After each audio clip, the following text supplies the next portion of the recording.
잠언 3장 5절부터 7절까지 제가 읽습니다.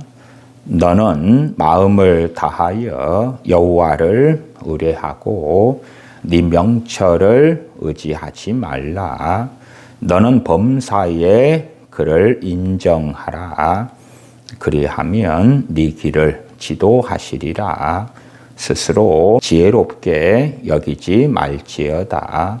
여호와를 경외하며 악을 떠날지어다. 아멘.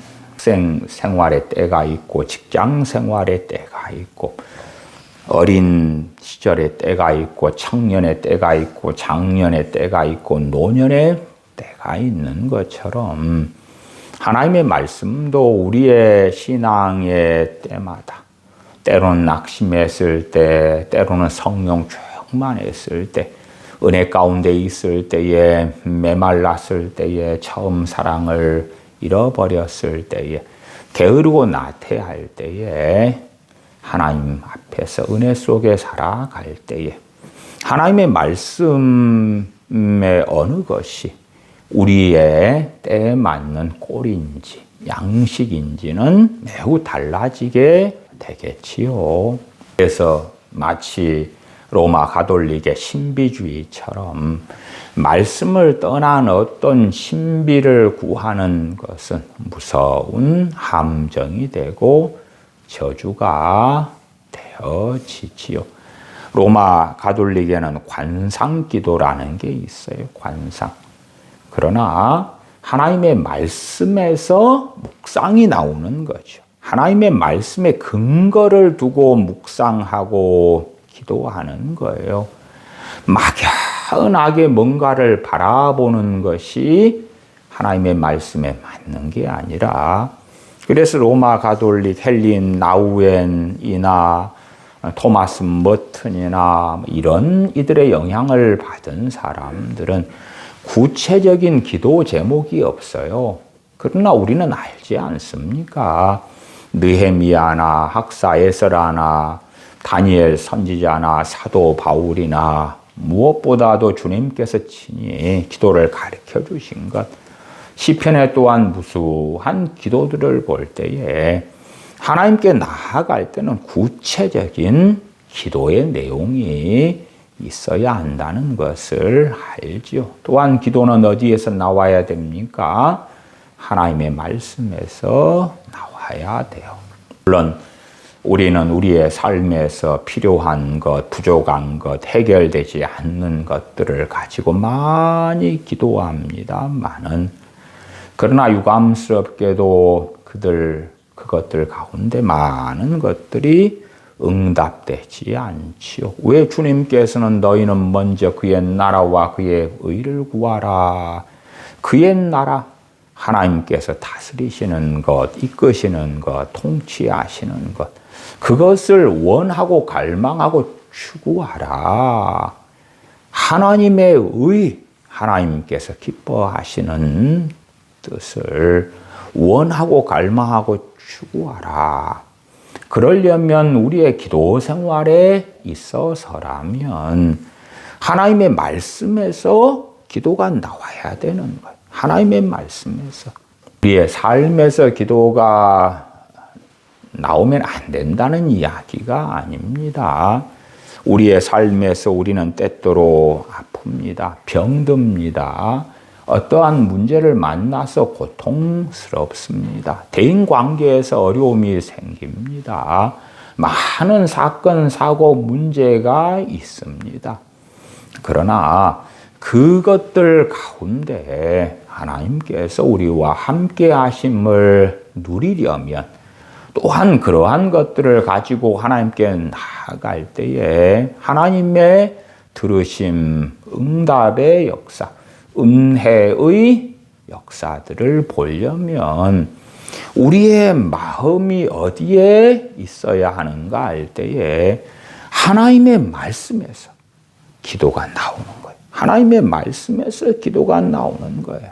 막연하게 자기가 상상하는 그리스도를 바라보고 자기가 상상하는 하나님을 바라보고 그러한 관상이라는 기괴한 것을 가리키는 로마 가톨릭이나 정교회나 또한 그의 영향을 받은 잘못된 가르침이 아니라 명확하게 성경을 통하여 구체적인 우리의 원함, 구체적인 우리의 기도가 나와야 하는 것입니다. 기도는 무수히 많은 할 것들이 있지요. 대신에 성경을 닫으면 기도할 게 없어지는 거예요. 성경을 닫으면 기도할 게 없어지는 거예요. 성경을 열면 기도할 게 생겨나죠. 물론 어떤 사람은 성경을 열어도 기도할 게 없기도 해요. 왜? 유감스럽게도 교만하여 이렇게 하나님이 말씀하시는구나. 이게 그렇게 할게요. 그렇게 하도록 노력해 볼게요. 그리고 하나님 없이 성경을 읽는 거예요. 하나님 없이. 잠언 3장 5절로 한다면 너는 마음을 다하여 여호와를 의뢰하고 네 명철을 의지하지 말라. 예, 그렇게 살아보도록 할게요. 물론 할게요. 그렇게 하는 사람은 적을 거예요. 노력할게요. 그렇게 아주 왜 이 말씀대로 못 산다는 것을 아니까 10번 시도해가지고 몇 번이라도 그렇게 하는 삶을 살아보도록 하겠다. 그거지요. 그러면 잠언 3장 5절을 읽어도 기도가 나오지 않는 거예요. 기도가 나오지 않아요. 하나님 없이 자기의 결심, 자기의 작정, 자기의 의지, 자기의 판단, 자기의 생각만 있는 거예요. 물론 유감스럽게도 우리 다수의 그리스도인들은 기도할 것이 하나님과 멀어지면서 점점점 없어지죠. 왜 멀어지느냐? 하나님과 멀어지는 건 참 간단합니다. 성경을 닫으면 되는 거예요. 성경을 닫으면 돼요. 하나님의 나라의 중심은 하나님의 통치입니다. 하나님의 뜻 가운데 다스림을 받고 사는 거지요. 막연하게 하나님 거룩하세요. 사랑이십니다. 또한 나를 사랑하시지요. 그런 것 말고 하나님의 나라, 하나님의 통치, 하나님의 다스리심 가운데 살려면 하나님의 뜻인 하나님의 말씀에 우리는 나아가야 되고 하나님의 말씀을 청종해야 되지요. 그러나 성경을 닫아버리면서 어떻게 하나님의 다스림, 하나님의 통치 가운데 살 수 있는가? 하나님의 나라는 너희 안에 있느니라. 성령님의 역사하심을 통하여 우리 주 예수 그리스도의 복음을 통하여 우리 안에 임하신 우리 주 예수 그리스도 또한 우리 주 예수 그리스도의 영이신 성령 하나님. 그러나 성령님께서는 진리의 영이시지요. 하나님의 말씀을 붙들지 않고 하나님의 말씀을 양식으로 삼지 않는 신자들에게 진리 영이신 성령님께서 모든 진리 가운데 인도하시려 그래도 그 사람은 진리를 거부하고 있는데 어떻게 인도하시겠는가 하는 것입니다. 성경을 닫으면 기도할 게 없어지죠. 그리고 성경을 닫으면 닫을수록 기도할 것은 우리의 삶에서 나옵니다. 먹고 입고 마시고 사는 것. 그것에서 나와요. 또한 다행스럽게도 우리의 그러한 삶이 평안하다면 더 기도할 게 없죠. 평안하다면. 우리의 그러한 삶이 고통스럽다면 하나님 왜 이럽니까? 너무 힘들어요. 고통스러워요. 답답해요. 괴로워요.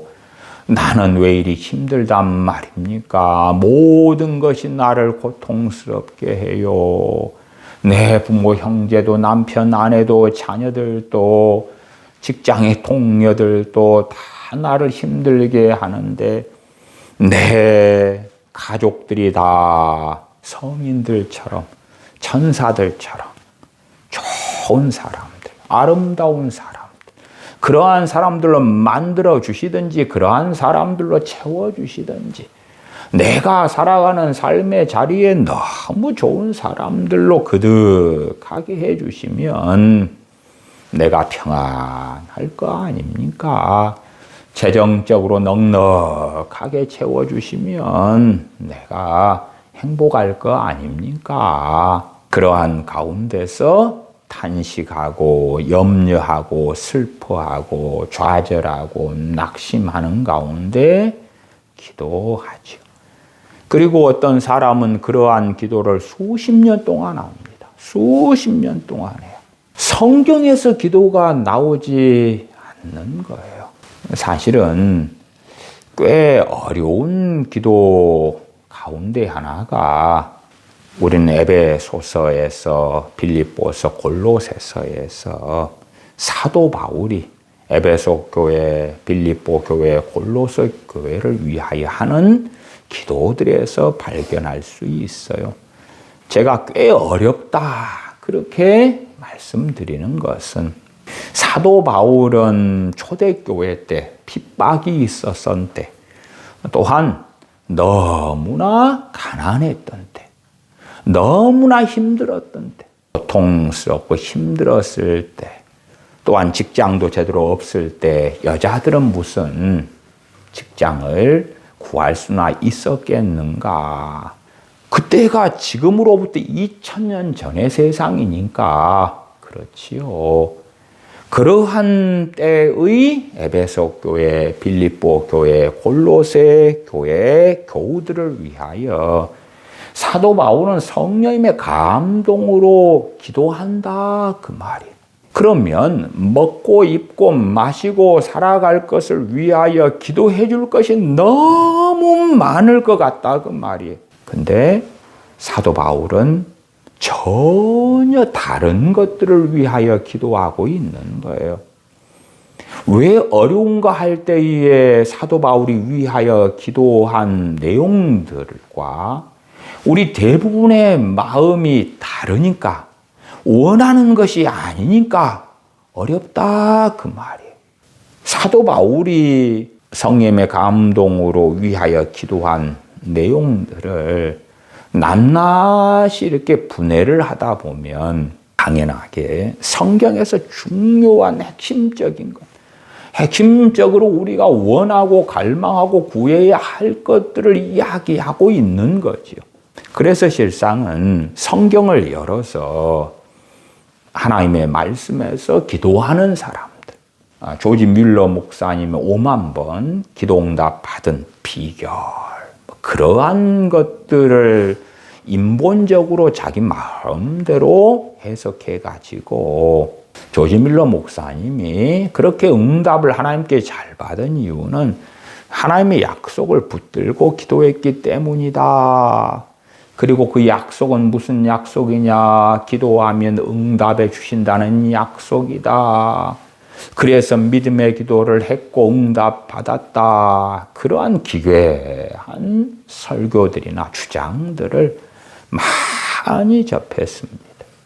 사실은 조지 뮬러 목사님의 삶은 하나님의 말씀 가운데 기도한 삶은 맞는데, 잠언 3장 5절로 한다면 너는 마음을 다하여 여호와를 의뢰하고, 그러면 여기에서 이 하나님의 명령을 붙잡고 기도하는 거지요.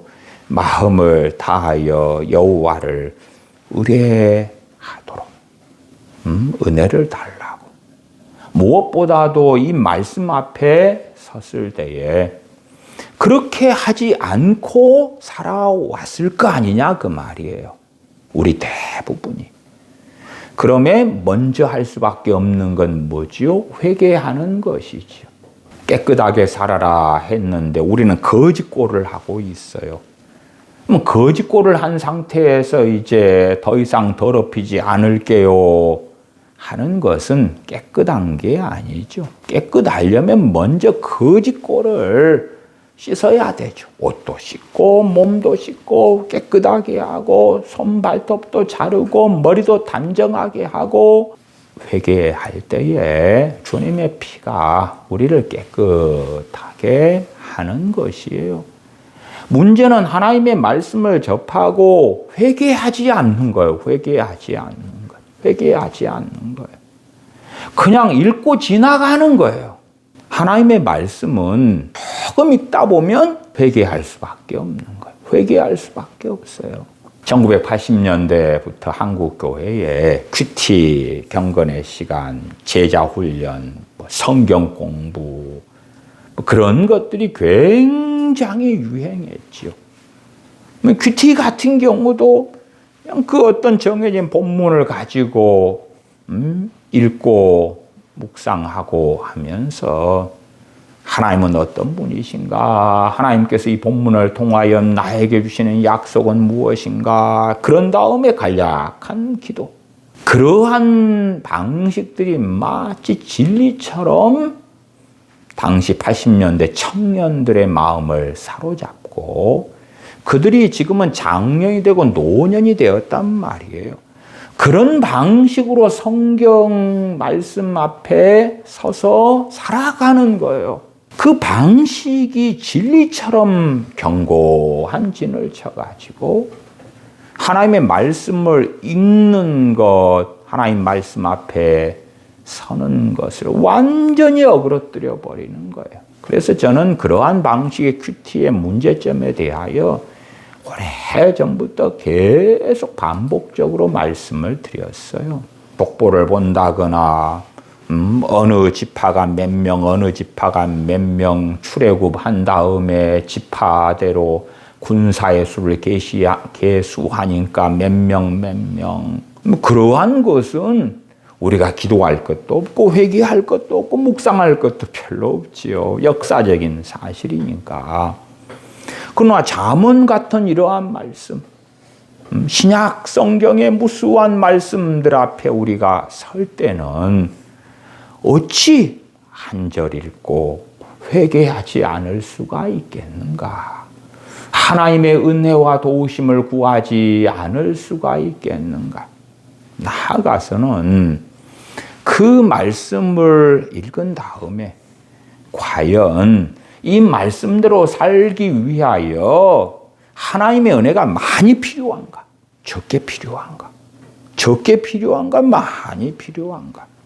어떠한 하나님의 말씀을 상고하면서 하나님의 도우심, 하나님의 은혜가 작게 필요한지, 정말 크게 필요한지, 많이 필요하면 더 많이 구하고 두드리고 하나님의 은혜의 공급을 받아야 될 거 아니냐 그 말이에요. 정말 하나님의 도우심과 은혜 아니면 안 되는, 순종할 수 없는 그러한 하나님의 명령을 접할 때는 우리는 그 말씀과 그에 따른 기도를 계속 붙잡고 살 수밖에 없는 거예요. 때로는 몇 년씩, 심지어는 평생 그럴 수도 있겠지요. 우리의 교만이 계속 문제가 되면 우리의 교만의 정도가 어느 정도냐? 상당히 심각하다. 그러면 교만하지 말라는, 교만은 패망의 선봉이다. 교만한 자를 하나님이 대적하신다. 그 하나님의 말씀을 붙잡고 회개하면서 겸손하도록 하나님께 계속 기도할 수밖에 없는 거겠지요. 그것이 하나님의 말씀을 붙잡고 기도하는 거예요. 하나님의 말씀을 통하여 내가 얼마나 불순종하며 죄악 가운데 살아오고 있고 또한 여전히 살고 있는지를 비춰야 되는 거예요. 비춰야 돼. 썩어가는 창고 안을 환한 전등을 비추면 썩어가는 것, 진해, 바퀴벌레, 쥐떼도 있기도 하고 온갖 더러운 것들이 그득하게 보이는 것처럼 하나님의 말씀 앞에 설 때에 성령님께서 말씀을 통하여 비춰주시는 거예요. 그걸 조명해 주신다 그래요. 비춰주시는 거예요. 그럴 때에 죄악들이 드러나고 드러나지요. 그러면 말씀을 계속 붙잡고 있을 때에 죄를 깨닫고 죄에 대하여 자백하면서 하나님께 회개하며 나아갈 수가 있는 거예요. 있어요. 계속 회개하면서 도우심과 은혜를 구하는 것이 겸손한 거다. 겸손한 것. 그런데 성경을 닫아버리면 회개할 것도 없고 기도할 것도 없고 오히려 평안한 거죠. 오히려 평안한 거예요. 덜 바쁜 거예요. 그 다음에 이제 삶의 문제가 생기면 기도할 거리가 생기는 거지. 말씀에서 기도할 것이 생기는 게 아니고 삶에서 생길 때까지 기다리겠다는 거예요. 그건 정말 잘못 사는 거죠. 잘못 사는 거예요. 주님께서 너희는 먼저 그의 나라와 그의 의를 구하라 하고는 아무 상관이 없어지는 거예요. 정말 많은 목회자들이 강단했어요. 너희는 먼저 그의 나라와 그의 의를 구하라 할 때 이 구하라를 기도하라로 거짓되이 성경 해석하고 주장하면서 자, 여러분의 모든 것을 하나님께서 더하여 주시려면 여러분은 먼저 교회를 위하여, 목회자를 위하여, 선교사님들을 위하여, 선교지를 위하여, 국가 민족을 위하여, 형제들을 위하여, 병든이들을 위하여, 또한 불신자들의 구원을 위하여 먼저 기도하는 것입니다. 그 다음에 여러분의 필요를 가지고 기도하세요. 그렇게 탈바꿈을 해버리는 거예요. 그러니까 그러한 잘못된 성경 해석이 마치 주님께서 하신 말씀의 다른 이해인 것처럼 변해버리는 거예요. 저는 많은 크리스찬들을 만나왔습니다만은 마태복음 6장 33절에 너희는 먼저 그의 나라와 그의 의, 하나님의 나라와 하나님의 의를 구하라 하는 것을 제대로 이해하고 있는 크리스천들을 별로 만나지 못했어요. 물론 그들은 주님께서 하신 마태복음 6장 33절은 알고 있어요. 기억하고 있어요. 많이 들었어요. 설교 시간에 들었어요. 읽기도 많이 읽었어요. 그런 사람 가운데서 그 말씀을 이해하는 사람은 많지 않더라. 그러면 그 말씀을 이해하지 못한다는 이야기는 그 말씀을 순종할 수 없다는 이야기예요. 모르는데 어떻게 말씀대로 사는가? 그래서 하나님의 말씀을 닫으면 하나님의 나라하고는 상관없고 하나님의 의하고도 상관이 없는 거예요. 또한 말씀을 펼친다. 그래도 말씀에서 기도가 안 나오는 사람들은 하나님의 나라와 하나님의 의하고도 상관이 없는 거예요. 말씀에서 기도가 나와야 돼. 말씀에서 기도가 나와야 돼. 하나님의 말씀을 계속 되새기고 묵상하는 것. 그러할 때에 기도는 더 깊어지는 정로를 우리는 걸어가야 돼요. 기도는 천주교나 정교의 관상이 아니라 구체적인 기도가 나와야 하는 거예요. 천주교나 정교의 사람들은 우리가 묵상하고 상고하는 하나님의 말씀 66권 더하기 구약 성경에 몇 권의 성경씩을 더합니다. 그들은 천주교는 우리는 66권, 천주교는 구약에 7권을 더해서 73권, 정교회는 76권, 최소화하는 신약 성경 27권은 똑같아요. 똑같아요. 그러나 대부분의 천주교인들을 만나보면 성경을 모릅니다.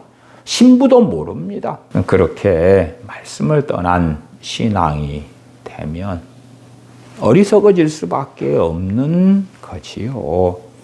다시 5절로 가십시다.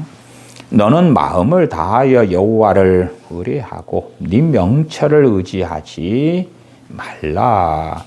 예, 제가 그렇게 살게요. 그러한 것은 어리석음이 됩니다. 물론 네 명철을 의지하지 말라. 그러니까 우리의 이성이 있잖아요. 우리의 분별력, 우리의 판단력, 우리의 지식, 그것을 버리라고 하나님 하시는 말씀인가? 말하자면 뇌가 없는 문해충이 되라는 말씀인가? 전혀 그렇지 않습니다. 왜냐하면 신약 성경에서는 지혜롭게 생각하라고 우리의 판단력, 우리의 지각, 우리의 분별력에 대하여 성경은 말씀하고 계시는 거예요. 그래서 이 말씀, 네 명철을 의지하지 말라 하는 말씀은 우리의 판단, 우리의 분별력, 우리의 총명, 우리의 이해력을 최종 권위로 삼지 말라 하는 것이에요. 그러한 것들도 충분히 우리가 활용하고 사용하지만, 그러나 최종 권위는 하나님의 말씀과 하나님께서 베풀어 주시는 지혜가 되는 것이에요. 자신의 판단 가운데 살다가 어려워지고 힘들어지니까 하나님 도와주세요 하는 것이 아니라 어떠한 일, 어떠한 상황 앞에서 하나님 앞에 먼저 엎드리고 의지해야 한다고 말씀하는 거예요. 그러니까 우리는 어떠한 상황이 있을 때에 우리의 생각, 판단, 우리의 이해력, 그것을 가지고 사는데 익숙했어요. 그러면 잠언 3장 5절 말씀 앞에서 회개할 것밖에 없는 거예요. 자, 우리가 예를 들어서 40살이라고 합시다. 그러면 하나님께서는 네 명철을 의지하지 말라. 네 명철을 의지하지 말아라. 최종적인 판단의 잣대가 우리의 명철, 그걸로 우리가 살아왔을 때에 우리는 40년의 삶이 그랬으니까 회개할 수밖에 없죠. 그러면 40년이 아니라 1년을 자기 명철로 산 사람하고 40년을 자신의 명철로 산 사람의 회개가 같을 수 있습니까? 그럴 수 없어요. 여러분이 음식을 하다가 솥단지가 타졌어요. 그 타진 솥단지를 깨끗하게 하는 것은 쉽지 않잖아요. 그러나 솥단지가 타지지 않았어요. 그리고 그 음식한 솥단지를 설거지하는 거예요. 그 차이는 크잖아요, 커. 솥단지가 타져서 그냥 수세미로 문대도 겨우 시간이 꽤 지나서야 깨끗해지는 그러한 것을 단지 퐁퐁이를 좀 뭉쳐가지고 슬렁슬렁 하면 깨끗하게 돼. 그렇게 믿는다면 이상하잖아요. 죄가 깊단 말이에요. 깊어. 변비가 심하게 걸린 사람이 그냥 평상시에 화장실 잘 이용하는 사람처럼 잠깐 앉으면 숭숭숭 볼일을 보는 그것처럼 생각하고 잠깐 앉아있어 봐야 볼일을 못 볼 거 아닙니까? 우리의 죄가 하나님의 말씀을 붙잡고 있을 때에 우리는 더 깊이 깨달을 수 있는 거예요. 실상은 우리의 죄의 더 깊이 깨닫는 것만큼 죄에 대한 고백이 가능하고 회개가 가능한 거예요. 그때 우리가 스스로 씻을 수 있는 게 아니라 우리 주 예수 그리스도의 보혈이 우리를 깨끗하게 하는 거예요. 우리가 1000개만큼 잘못했는데 우리는 1개만큼 잘못했다고 인식하면 씻김 받아야 1개예요. 1개예요. 1000개만큼 잘못했는데 10개만큼 잘못했다고 인식하고 깨달으면 10개예요. 10개. 그러니까 우리가 말씀을 읽은 다음에 하나님 제가 잘못했어요. 그러한 회개, 죄에 대한 자백은 비상적인 것이 대부분 비상적이에요. 말씀을 붙잡고 오래 머물 때에 성령님의 조명하심이 나타나는 거예요. 그래서 이사야 6장에 이사야 선지자가 하나님의 영광을 보고 그가 탄식하는 것처럼 그렇게 할 수 있는 거예요. 단지 성경 읽으면서 이 말씀대로 내가 못 살았지. 그것은 시작이라니까요. 마라톤은 42.195km를 달리는 거잖아요. 그런데 마라톤을 시작했는데 몇 걸음 간 다음에 도착했어요. 그러면 그것은 그 사람은 정신과에 가봐야 될 사람이지요. 마라톤을 뛰면 얼마나 고통스러운 과정을 많이 겪어야 됩니까?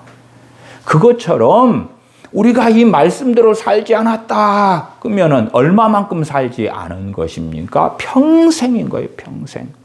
어떤 목사님들은 설교를 하시면서 자주 하시는 이야기들이 있어요. 그것은 제가 이 말씀을 지난 주일에 여러분을 위하여 준비하면서 너무나 놀라운 비밀을 깨달았습니다. 정말 이 놀라운 진리를 깨달았어요. 그래서 여러분에게 전해주고 싶어서 막 너무 설레었단 말입니다. 그래서 오늘 이 자리에 여러분 나오신 것은 복 받으신 것입니다. 이 놀라운 말씀의 비밀을 이 시간에 여러분은 듣게 된 복을 받았어요. 제가 이 말씀을 지난주 금요일에 묵상하다가 이 말씀이 이렇게 깊은 거구나, 놀라운 거구나 깨달았어요. 토요일 새벽에 이 말씀에 대한 계시가 왔어요. 블라블라블라. 저는 유명한 목사님들 설교를 많이 들었기 때문에 유명한 목사님들의 상당수의 분들이 그러한 이야기를 주일 설교 때에 일상적으로 많이 하시더라고요. 그러한 유명한 목사님들이 주로 60대. 그러면 그분들은 스스로 고백한 거예요. 65세다 그러면은 그때까지 그 말씀을 모르고 있었다. 물론 그가 깨달았다는 것이 사실이다는 전제로. 그러니까 그분은 65살 때까지 그 말씀을 제대로 깨닫지 못했기 때문에 그 말씀대로 살지 못했다 그 말이에요. 그러면 그분이 해야 될 것은 회개하고 탄식할 수밖에 없는 거예요. 물론 그가 그 말씀을 제대로 깨달았다는 것이 내가 옳게 깨달았구나 하는 것이 입증되려면 깨달았다 그리고 끝날 수는 없는 거예요. 왜? 그가 그 말씀을 가지고 최소 몇 달이든 몇 년이든 살아봐야 할 거 아니에요. 살아보면서 내가 깨달은 것이 성령님의 조명하심 가운데 잘 깨달았구나. 그렇게 될 거지요. 그 말씀을 깨달았어요. 이 비밀을 어제 그제 금요일 날 깨달았어요. 여러분 이걸 받아 먹으세요. 너무나 만나요. 좋아요. 그 목사님은 그 말씀을 가지고 제대로 회개도 안 하고 살지도 않았으면서 너무 싱싱하다고 그렇게 먹인다고 하는데 그것이 대부분 독극물이 되고 말지요. 심지어 생닭을 갖다가 먹어라 그리고 입에 넣어주는 것 같은 어리석은 일이 되지요. 깨달은 것이 바르다고 가정해도 어떤 말씀을 깨달아 가야 되고 그 말씀대로 살아가야 되고 그 말씀 가운데 투쟁해야 되고 그런 말씀을 목회자들은 전할 수밖에 없는 거예요. 그게 당연한 거예요. 당연한 거. 그냥 이번 주에 이 말씀을 이렇게 연구를 했어요. 조사를 했어요. 주석책을 찾아보았어요. 물론 저도 주석책을 많이 찾아봅니다. 많이 찾아봐요. 그러나 그것은 검증하고 확증하는 과정이지 전혀 모르고 생소한 것을 이제 알고 깨달으려고 그러는 건 아니에요. 그건 설교를 위한 준비가 아니라 그냥 삶의 긴 신앙의 여정으로 우리가 말씀을 묵상하고 연구하는 것에 대한 건 맞는 거예요. 그러나 전혀 모르는 말씀을 이번 주에 주석을 통하여 성경 해석을 통하여 살펴본 다음에 자, 여러분 내가 깨달았어요. 이 말씀의 비밀을 밝혀냈어요. 여러분 드세요. 맛있게 잡수세요. 그렇게 되면 안 되는 거예요. 그래서 우리는 단지 성경을 보면서 회개 없이 본다면 우리는 소경이고, 또한 나아가서 회개한다고 할지라도 이 말씀을 가지고 우리가 투쟁을 많이 하고 살아왔다면 상대적으로 많이 회개했을 거 아니에요. 그러나 이 말씀을 지키고 살려고 투쟁하고 살지 않았고, 이 말씀 알고는 있는데 이 말씀을 가지고 하나님께 엎드린 일이 없다. 그러면 우리는 우리의 나이대까지 그 말씀을 지키지 않고 산 거잖아요. 그리고 그 말씀을 가지고 오래 하나님 앞에 머물 때에 성령님께서는 우리의 죄악을 오픈해 주시는 거예요. 오픈해 주셔. 열어주시는 거예요. 그때 우리는 겸손해지는 거고, 겸손한 자에게 하나님께서 은혜를 주시느니라. 정말 회개하는 사람, 회개하는 영혼, 회개하는 심령을 가진 사람, 그 사람들에게 은혜를 주시는 거예요. 그러니까 성경을 공부하든지 성경을 묵상하든지 큐티를 하든지 간에 회개가 없는 사람들, 나아가서 잠깐 회개하고 끝나는 사람도 쉽게 위선자가 되는 거예요. 위선자가. 이 말씀대로 안 살았는데 어떻게 잠깐 회개하고 끝나느냐? 그 말씀을 붙잡고 회개해야 하는 거예요. 말씀을 붙잡고 하나님 앞에 엎드릴 때에 성령님의 도우심이 있는 거예요. 물론 하나님의 말씀을 통해서 죄를 깨닫고 그리고 슬퍼하고 탄식하고 거기에서 멈춘다면 마귀의 참소에 쉽게 넘어가지요. 우리 주님 손을 믿음으로 붙잡고 주님의 십자가를 의지하고 그런 가운데서 죄를 깨닫고 깨달으면서 깨끗함을 얻는 거예요. 자유케함을 얻어가는 거예요. 어마어마한 빚더미를 쌓아놓고 그 다음에 내가 부자로 살아야 되겠다. 말이 안 되는 것처럼 어마어마한 죄를 그대로 남겨둔 채에 내가 성결하게 거룩하게 하나님 뜻대로 살아야 되겠다 하는 것은 말이 안 되는 것이지요. 3장 5절에 네 명철을 의지하지 말라 그럴 때에 이 명철은 히브리어로 비나 그럽니다. 이 명철에 해당하는 히브리어 비나에는 여러 가지 의미가 있어요. 분별, 이해, 식별, 통찰, 판단. 그러니까 명철은 판단력, 분별력, 이해력 그런 걸 포함하는 인간의 사고 능력 전체를 말하는 거예요. 인간의 사고 능력 전체 그것을 명철이다 그래요. 한 30번 정도 이 구약성경 잠언을 중심으로 명철이라는 단어가 사용되었지요. 그래서 어떠한 성경은 이해력, 어떠한 성경은 통찰력, 분별력 다양하게 번역을 합니다만은 이 단어는 그걸 다 포함하고 있는 거예요. 다 포함하고 있어요. 영어 성경은 주로 understanding 그렇게 번역을 합니다만은 그것도 한 부분만 설명한 거죠. 인간의 사고 능력 전체 분별을 하든지 어떤 사고를 하든지 통찰을 하든지 이해를 하든지 판단력이든지 다 전부 다 명철.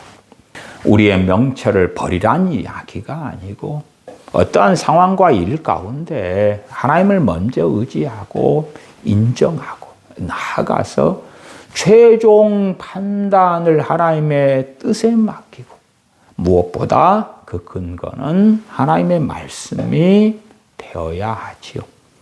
물론 우리 많은 믿는 사람들은 하나님 말씀을 덮고 사니까 하나님의 말씀을 가지고 판단하려 해도 당장 내가 겪는 것에 대한 성경에 해당하는 것이 뭔지 어떻게 알아? 모르죠. 몰라. 그게 문제인 거죠.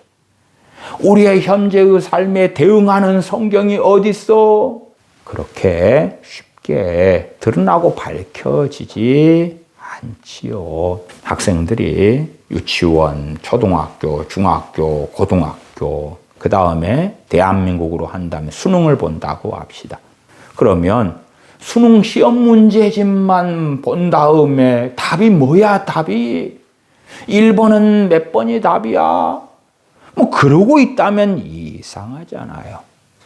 유치원 때부터 배우고 공부했던 것이 쌓여가지고 시험 문제가 나올 때 푸는 거 아닙니까? 그런 것처럼 평상시에 말씀을 붙들고 말씀 가운데 산 사람들이 어떠한 상황에 처지에 놓였을 때에 알파 출발이 하나님을 의지하는 것, 하나님을 의뢰하는 것, 오메가 끝이 최종 판결이 하나님의 뜻, 하나님의 말씀의 기준에 따라서 하나님 앞에 맡기는 것. 그리 되려면 하나님의 말씀을 모르고서 단지 하나님 맡겨드립니다. 하나님 뜻대로 하세요. 그렇게 해버린다면 잠언 3장 5절의 말씀하고는 거리가 멀어도 한참 먼 것이 됩니다. 너는 마음을 다하여 여호와를 의뢰하고, 의뢰한다는 것은 히브리어로 하면 신뢰하다 그 말이에요. 마음을 다하여 여호와를 신뢰해라. 여호와를 신뢰해라. 마음을 다하여. 우리는 마음을 다하여 온 마음으로, all my heart, 온 마음으로 여호와 하나님을 신뢰하는가? 사실은 그렇지 않기 때문에 말씀을 붙잡고 살면 회개할 수밖에 없는 거예요. 말씀을 붙잡고 너는 마음을 다하여 여호와를 의뢰하고 신뢰하고 네 명철을 의지하지 말아라. 종교개혁자 존 칼빈은 하나님을 신뢰한다는 것은 의뢰하고, 그 말에 신뢰하고, 그러니까 하나님을 신뢰한다는 것은 우리의 모든 계획과 판단을 하나님의 말씀 아래 복종시키는 것입니다. 인간은 자신의 지혜를 가장 신뢰하는 존재이기 때문에 하나님을 신뢰하는 첫 단계는 자기 자신을 의심하는 것입니다. 그렇게 증거했습니다. 자기 자신을 의심해 보아라. 자신의 판단력, 자신의 이해력, 자신의 분별력을 의심해라. 그것이 첫 번째 단계다. 우리의 모든 계획과 판단을 하나님의 말씀 아래 복종시키는 것이 하나님을 신뢰하는 것이다. 그러나 하나님의 말씀 앞에 우리의 판단과 계획을 복종시키려는데 하나님의 말씀을 모르는 거죠. 하나님의 말씀은 쌓아가야 하는 거예요. 쌓아가야 돼. 쌓아가야 하는 거예요. 쌓아가야 돼. 1조 1석에 가능합니까? 성경을 1도, 2도, 3도 가면 됩니까? 전혀 그렇지 않죠. 물론 그래도 감사하게 성경은 주제들이 있어요. 주제들. 겸손에 대한 주제들이 쫙 있고, 신구약 성경. 교만에 대한 주제들이 딱 있고, 여호와를 의뢰하라. 그러한 말씀 주제에 따라서 신구약 성경에 하나님의 말씀이 펼쳐져 있으니까 그렇게 할 때는 그래도 사람들이 염려하고 생각하는 것보다 하나님의 말씀 앞에 뿌리 내리는 것은 매우 쉽기도 하다 그 말이에요. 그냥 성경 66권 내 있는 구절 한 구절 한 구절 한 구절 전체를 해야 된다. 사실은 주제별로 말씀을 하나님께서는 신구약 성경에 반복하고 계시기 때문에 그렇지 않은 측면이 매우 많다. 그렇게 말씀드릴 수가 있지요. 사복음서에서 용서에 대하여 주님 말씀하실 때도 마태복음에도 많이 있고 누가복음, 마가복음, 요한복음도 있고 계속 반복되잖아요. 반복돼. 로마서도 있고 뭐 다양하게 나와 있기 때문에 우리는 용서에 대한 말씀을 전체를 조망하고 살피는 가운데 용서하지 않고 살아온 것을 회개하고 하나님께 나아가고 그렇게 해야 되죠. 용서하십시오. 예, 그렇게 살게요. 그러면 얼마나 이상한 사람이 됩니까? 6절로 가십시다. 너는 범사에 그를 인정하라. 그리하면 네 길을 지도하시리라. 범사. 그냥 몇 가지 일, 아니면 큰 일이 아니라 사소한 일들까지 포함하여서 그렇습니다.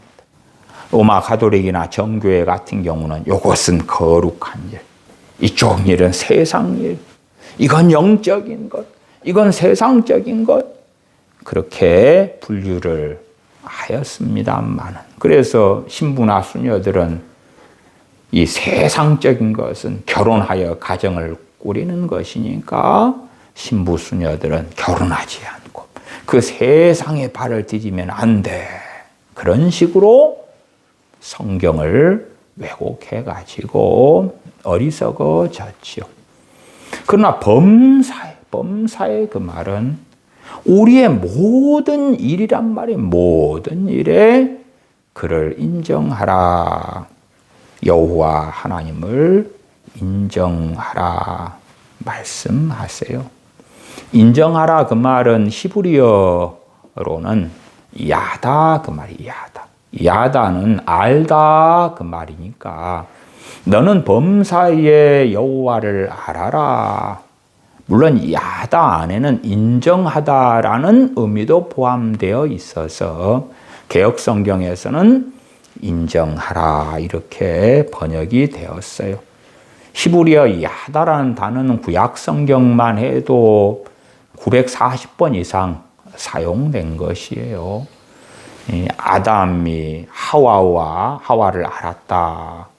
그러면 하와와 부부관계를 맺고 친밀하게 그렇게 성생활까지 하는 그런 것을 포함하여 야다 그렇게 사용되기도 했어요. 그러니까 너는 범사의 그를 인정하라. 범사의 그를 알아라.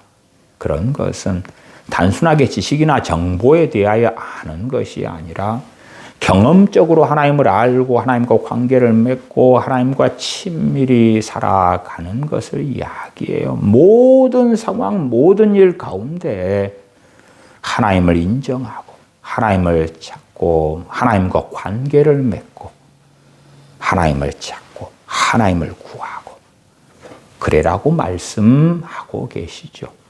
이게 하나님의 말씀이면 너는 범사의 그를 인정하라 그러면 우리는 대부분 그렇게 안 살지 않습니까? 살지 않잖아요.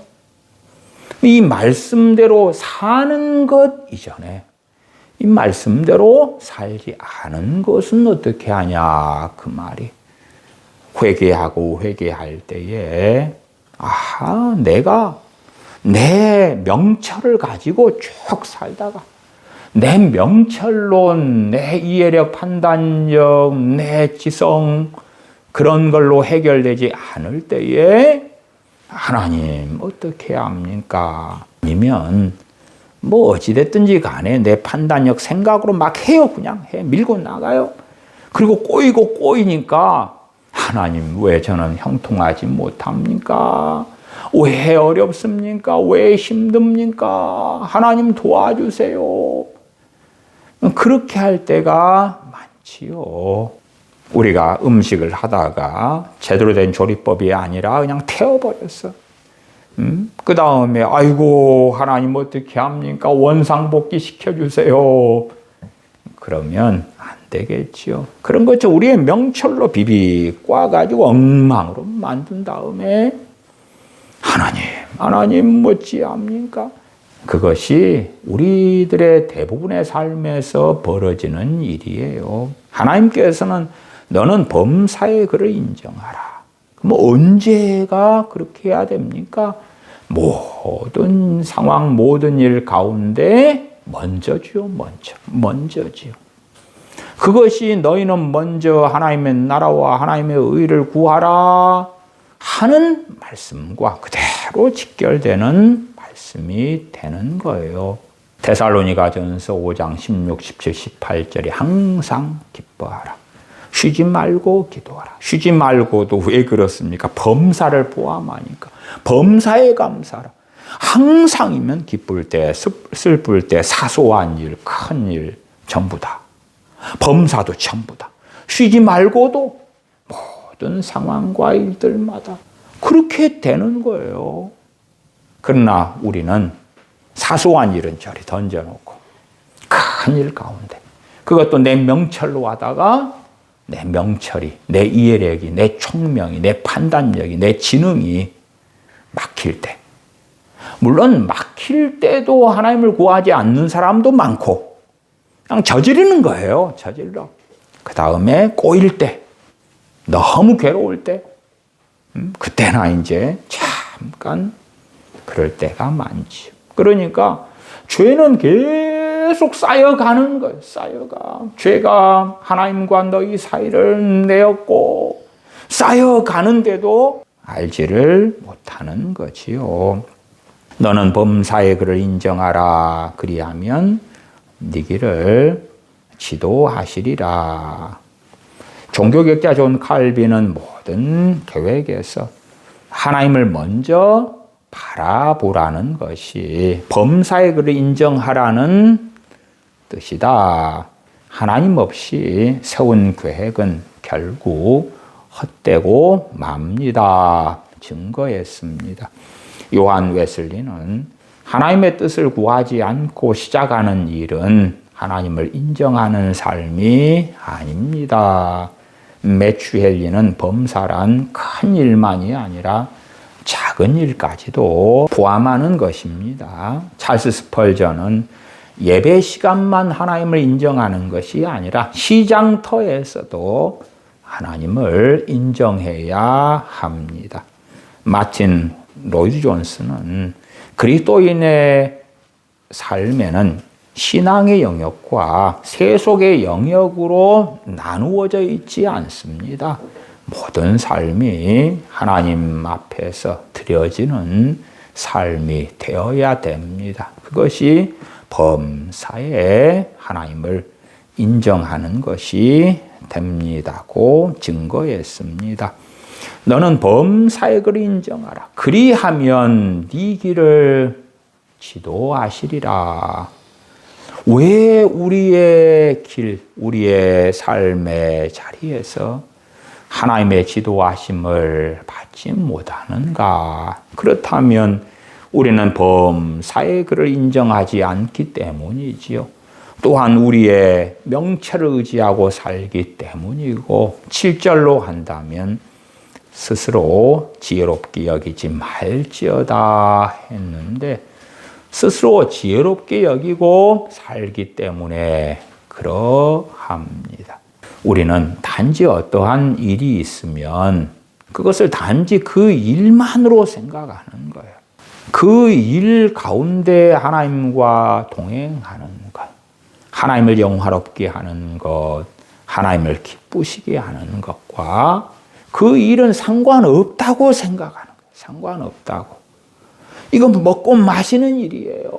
나의 직장 생활이에요. 나의 학업일 뿐이에요. 그래서 이것하고 하나님하고는 별로 상관없잖아요.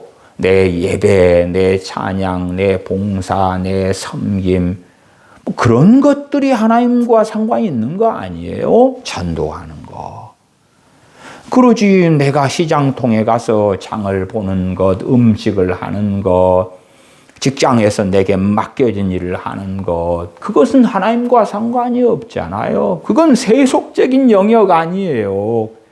그러니까 그 일들 가운데 하나님을 인정하는 것, 하나님을 아는 것, 하나님과 동행하는 것, 하나님을 찾고 구하는 것, 하나님을 의지하는 것, 그것은 관련이 없지 않습니까?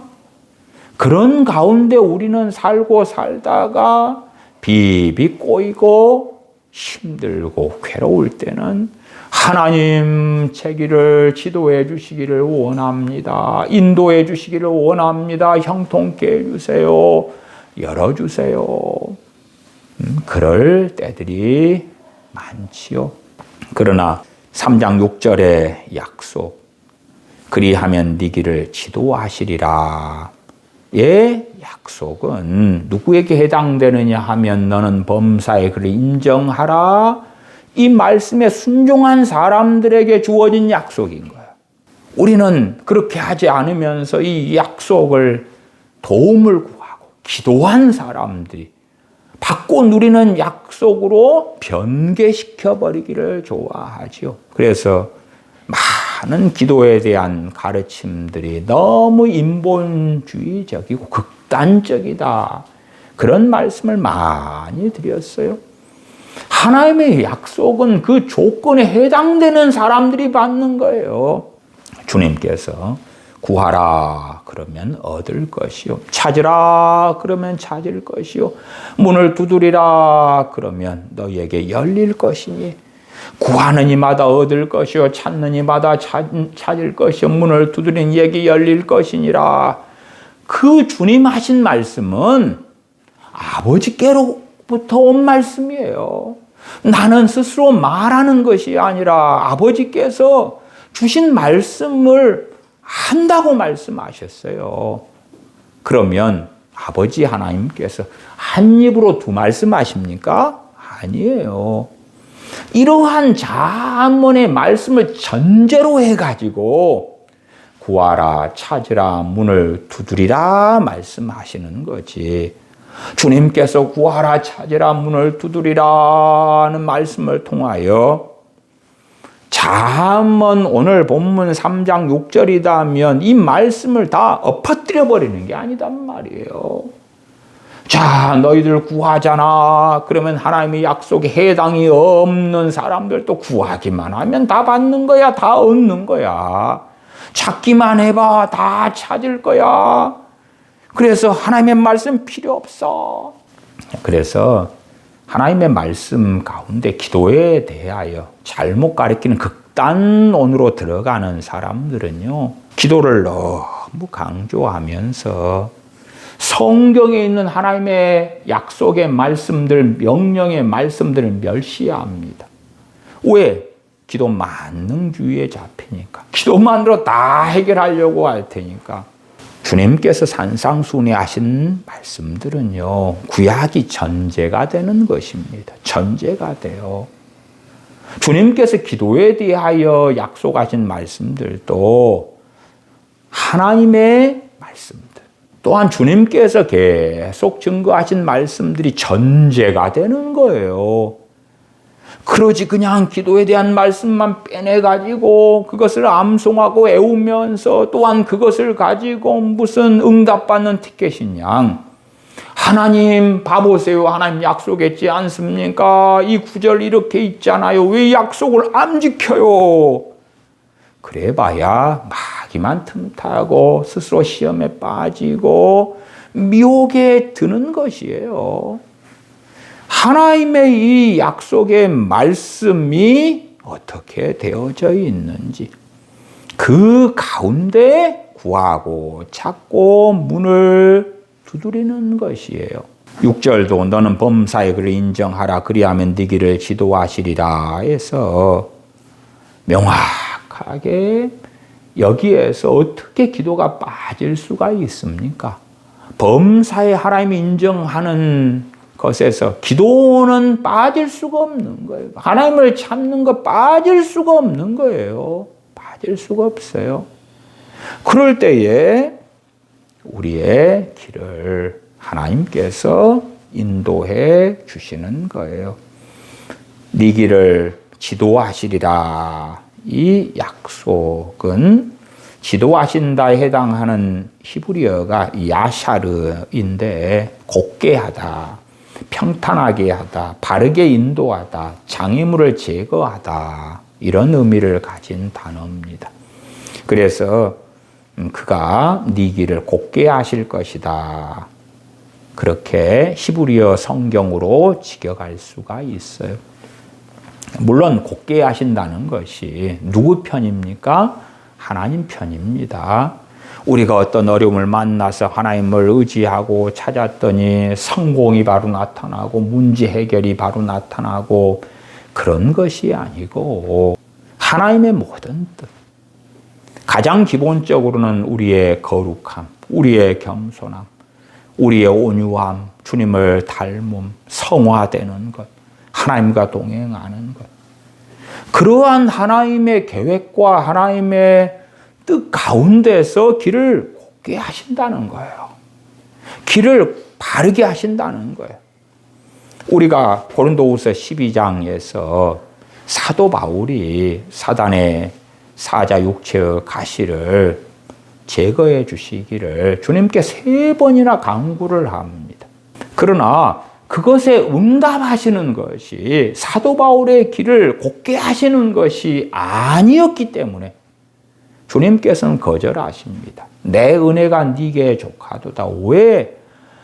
사도 바울이 계시를 받은 것이 너무나 놀랍기 때문에 그는 교만해지고 하나님의 영광을 취하는 그 어리석음에 빠질 여지가 있기 때문에 자고하지 않게 하시려고 사단의 사자 육체의 가시를 허락하신 것이었기 때문에 그런 것이에요. 그래서 사도 바울이 육체의 가시 때문에 너무 큰 고통을 받는 삶을 살았지만 그것은 명확하게 하나님께서 사도 바울의 길을 지도하신 것이, 곧게 하신 것이, 평탄하게 하신 것이에요. 왜? 그가 교만하여 넘어지지 않게 하시는 것이었기 때문에 그렇죠. 그러면 하나님께서 우리의 길을 어떻게 지도하셨는가, 평탄하게 하셨는가는 언제 더 명확히 보게 됩니까? 인생을 지나온 다음에 돌아볼 때에 그때의 그 어려움 가운데 하나님을 의지하고 찾았을 때에 그렇게 해서 지금 이렇게 되었구나. 또한 지금의 어려움 때도 우리의 길을 지도하시는 것, 평탄케 하시는 것. 그 평탄함의 기준은 우리의 행복이나 우리의 평안의 기준이 아니라 하나님의 뜻, 하나님의 영원하신 뜻 기준이다. 그 말이에요.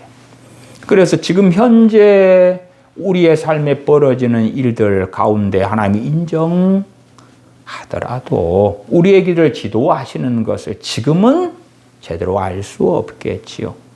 시간이 지나봐야지. 몇 달이든 몇 년이든 심지어 수십 년이든 지난 다음에서야 이렇게 우리의 길을 지도하셨구나. 우리의 길을 평탄하게 하셨구나. 곧게 하셨구나. 알게 되지요. 마치 이스라엘 백성들이 출애굽한 다음에 광야를 갈 때에 하나님께서 구름 기둥과 불 기둥으로 인도하셨어요. 구름 기둥과 불 기둥으로 인도하셔가지고 그 구름 기둥이 광야에서 도착을 쫙 가나안 땅 앞에 있었으면 보이지도 않았을 거예요. 그냥 그날 걸어가는 여정에서 구름 기둥과 불 기둥이에요.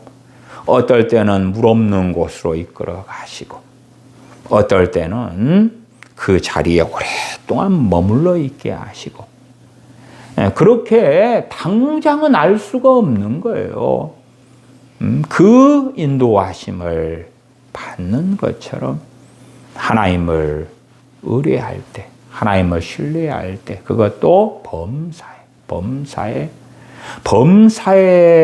하나님을 의지하고 신뢰하고 찾고 믿고 맡기고 그런 가운데 여호와를 알게 되지요.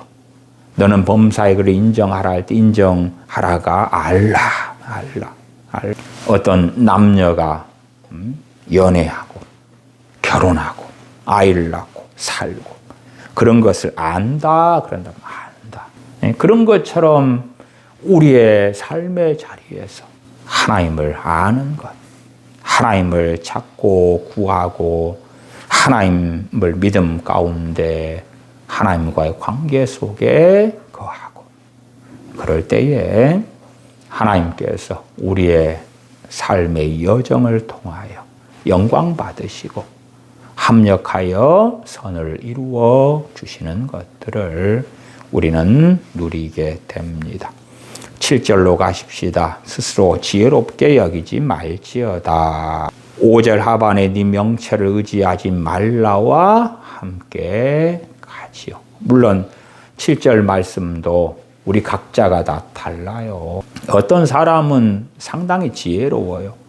말하자면 이 명철이 있다 그 말이에요. 인간의 이 사고 능력, 지각 능력, 이해력, 총명, 지능, IQ 이게 탁월한 사람들은 스스로 지혜롭게 여기지 말지어다. 그럴 때에 자기 주변 사람들보다 내가 더 낫잖아요.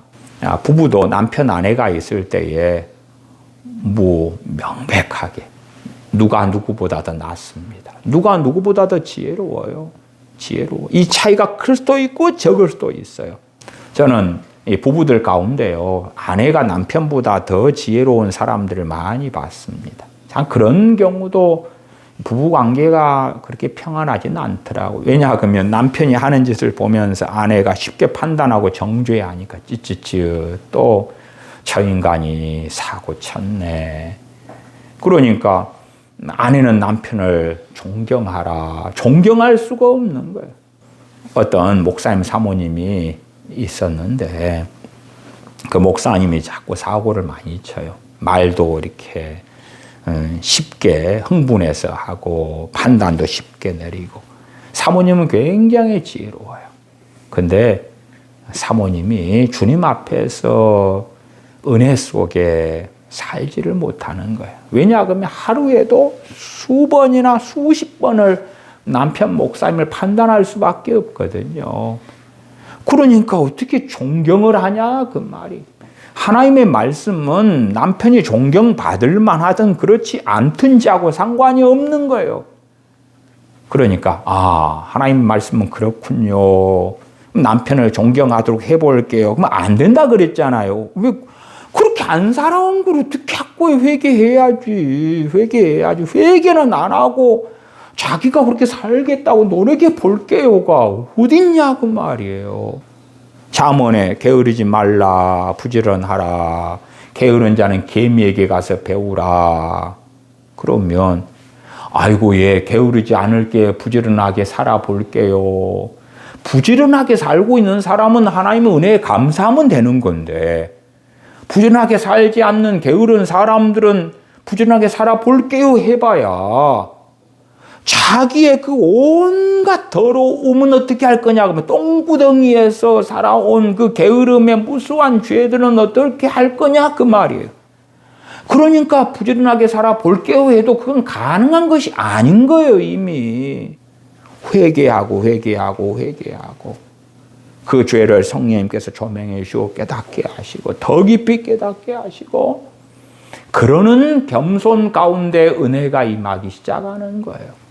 그리고 점점점 부지런해질 때에 하나님께 영광을 돌려드려야 하죠. 사도 바울처럼 나의 나된 것은 하나님의 은혜로라.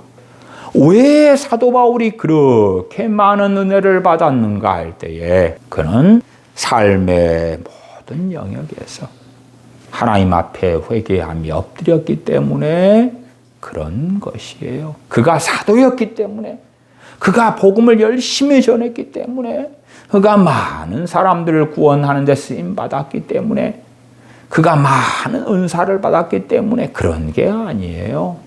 그건 근원적인 이유가 아닌 거예요. 스스로 지혜롭게 여기지 말지어다. 똑똑할수록 순종하기 어렵죠.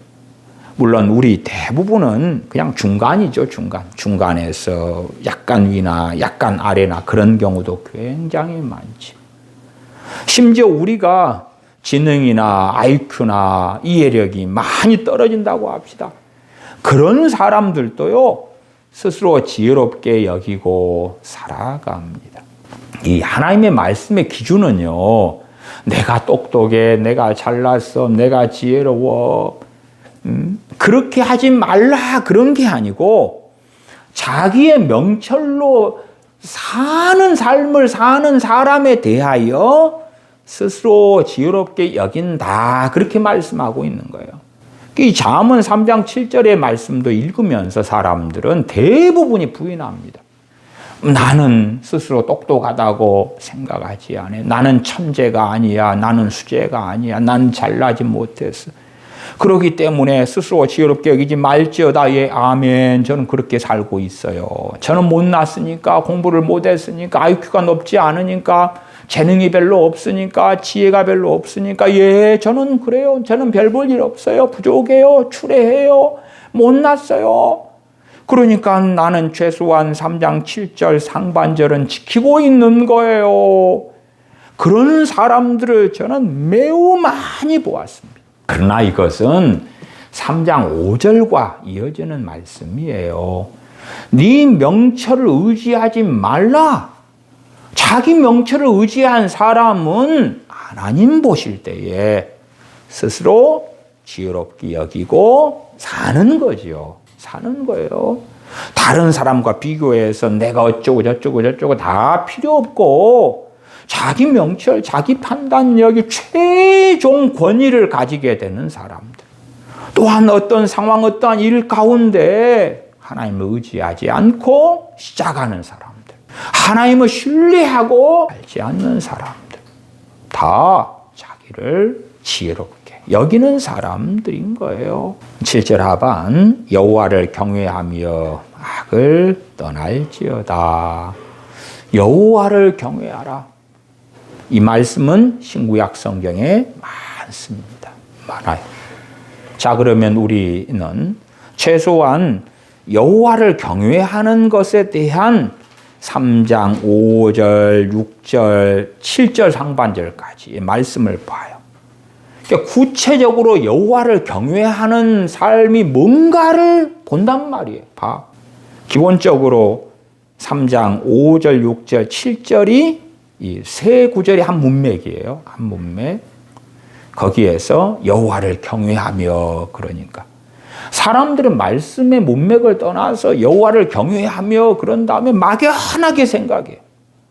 여호와를 경외한다는 것은 하나님의 말씀에 복종하는 것, 순종하는 것, 자기를 맡기는 것, 하나님의 말씀을 삶의 기준으로 삼는 거죠. 거기에서 우리는 당장 성경 66권 전체를 다 그렇게 하고 살 수가 없는 거예요. 심지어 우리가 죽을 때까지 열심히 하나님과 동행하는 삶을 살아도 성경 66권을 다 준행하지 못하고 하나님 앞에 설 거예요. 그러니까 여호와를 경외하며 그러면 최소 문맥으로 가서 5절의 말씀, 6절의 말씀, 7절 상반절 스스로 지혜롭게 여기지 말지어다. 이 말씀대로 사는 것이 여호와를 경외하라는 말씀이구나.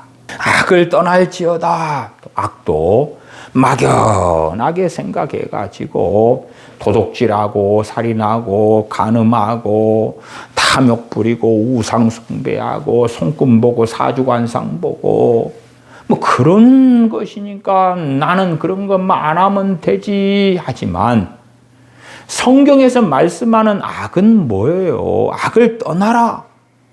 스스로 지혜롭게 여기지 말지어다 하는데 스스로 지혜롭게 여기면 악한 삶을 살고 있는 거예요.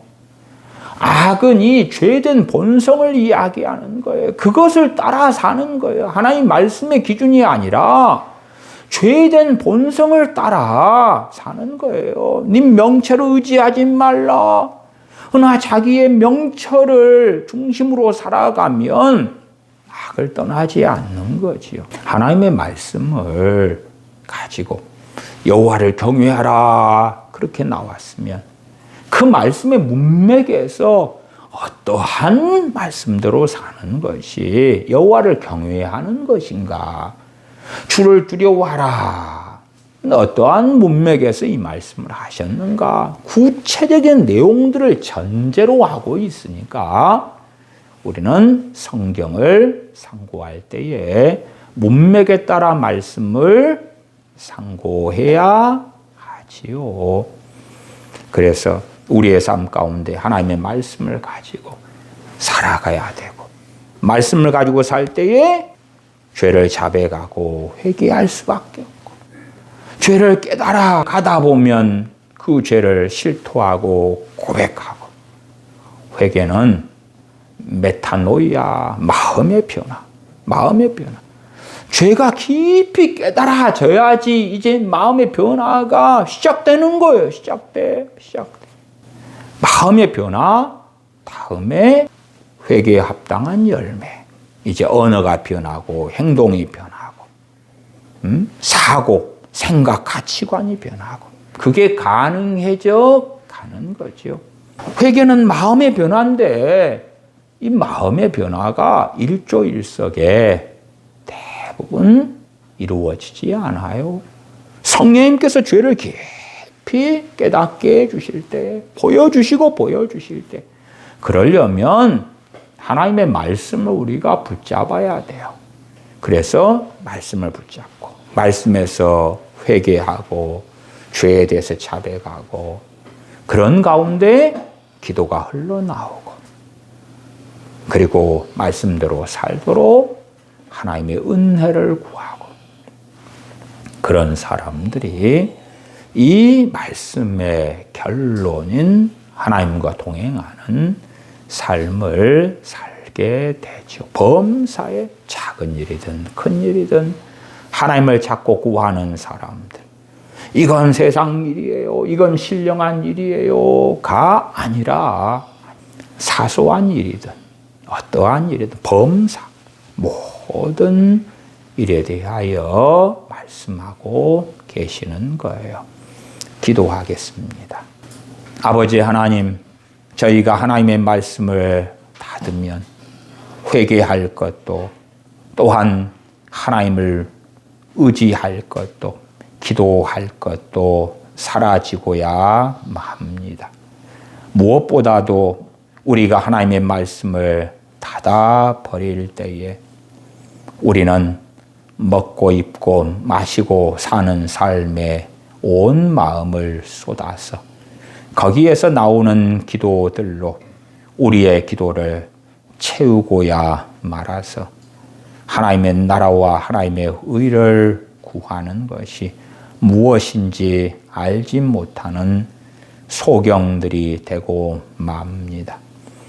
저희들이 정직하게 하나님 앞에서 말씀을 열어서 하나님의 말씀을 붙잡는 가운데 죄를 고백하며 회개하며 말씀대로 살도록 하나님 앞에 간절히 기도할 때에 우리가 진실로 우리의 삶의 모든 자리에서 하나님과 함께하는 삶을 살아가는 은혜 가운데 들 줄 알기 때문에 하나님의 말씀을 붙잡는 가운데 하나님을 우리의 모든 삶의 자리에서 인정하고 의뢰하며 신뢰하며 알아가며 경외하며 아버지께 순종하는 삶을 저희가 살게 하여 주시옵소서.